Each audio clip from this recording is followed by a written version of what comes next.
ناظرین، بڑے ہی افسوس کے ساتھ یہ خبر آپ کو دینے جا رہا ہوں کہ وفاق المدارس کے صدر، جامعہ بنوریا ٹاؤن کے محتمم اور شیخ الحدیث حضرت علامہ ڈاکٹر عبدالرزاق اسکندر آج 85 برس کی عمر میں اپنے مالک حقیقی سے جا ملے۔ انا للہ و انا الیہ راجعون۔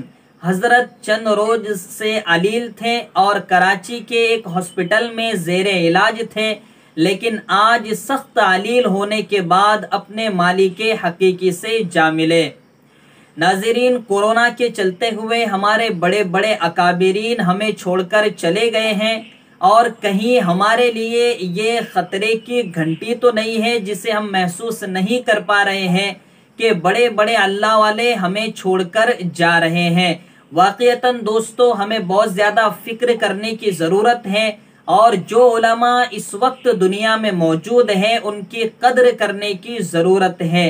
کہیں ایسا نہ ہو کہ علم علماء کی شکل میں اٹھا لیا جائے اور ہم جیسے گنہگار پھر جہالہ سے علم حاصل کریں اور گمراہی ہمارا مقدر بن جائے۔ ہم اللہ سے دعا گو ہیں کہ جتنے اکابرین موجود ہیں ہمیں ان کی قدردانی کی توفیق عطا فرمائے، اور ان کا سایہ ہم گنہگاروں کے سروں پر تا دم حیات تا دیر قائم و دائم فرمائے۔ السلام علیکم ورحمۃ اللہ وبرکاتہ۔